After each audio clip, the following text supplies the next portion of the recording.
n'adoptez pas de chat.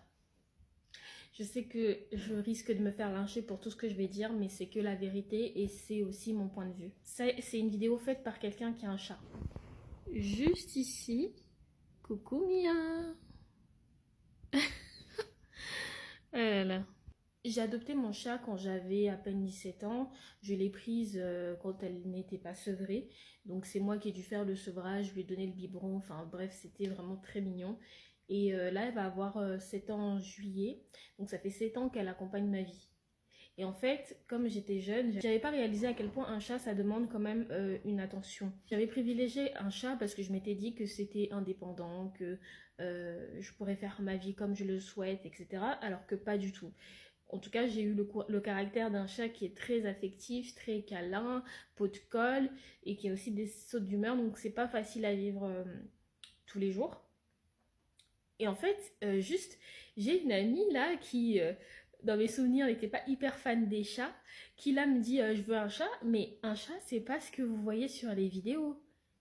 C'est vraiment pas ce que vous voyez sur les vidéos. Je compte pas le nombre de rideaux que j'ai dû changer parce qu'elle les a tous griffés. Pas volontairement parce qu'elle fait ses griffes, mais parce que elle se coince les griffes. Il va pas faire tout ce que vous voulez, ça va pas être comme un chien, donc vous aurez beau lui dire non ou faire telle ou telle chose, il va pas vous écouter. Si réellement un chat il a envie de faire ce qu'il a envie de faire, il va le faire. Par exemple la mienne, dès qu'elle est pas contente que je m'absente, ne fût-ce qu'une nuit, elle me fait un caca en dehors de la litière. Il y a 2 semaines, je me suis absentée qu'une nuit, même pas moins de, allez, moins de 24 heures. Elle m'a fait caca, pipi en dehors de la litière. Le canapé, c'est un canapé en cuir. Elle a complètement détruit le canapé. Elle me fait plein de trous dans mes vêtements. Elle perd des poils. Un chat, vous imaginez même pas à quel point ça perd des poils. Elle a un poil, on va dire, court, mi-long. Mais j'ai des poils partout. J'ai des poils partout dans mes sous-vêtements. Parfois, je peux en retrouver dans ma nourriture. Donc, si vous n'êtes pas prêt à subir ce genre de choses, ne prenez pas de chat. Et honnêtement, je ne vous dis pas le nombre de fois où j'ai voulu la donner à quelqu'un. Je l'ai fait. Et malheureusement, j'étais trop attachée, donc j'ai fait marche arrière et je l'ai récupérée. Et je suis encore dans ce processus-là où je me dis qu'il faudrait que je lui trouve une famille parce que je me rends bien compte que j'arrive pas à lui donner tout ce dont elle a besoin. Alors, est-ce que c'est une façon pour moi d'abandonner ou est-ce que, je sais pas, j'ai pas envie de la donner, mais en même temps, il y a tellement de points négatifs que je me dis c'est peut-être mieux si je vois les choses comme ça de la donner. Donc en fait là vraiment je sais pas. Du coup j'ai commencé un petit peu on va dire enfin j'ai commencé à avoir quelques pistes pour pouvoir la donner. Mais c'est horrible parce que le problème c'est qu'une fois que vous adoptez un chat, forcément vous vous y attachez.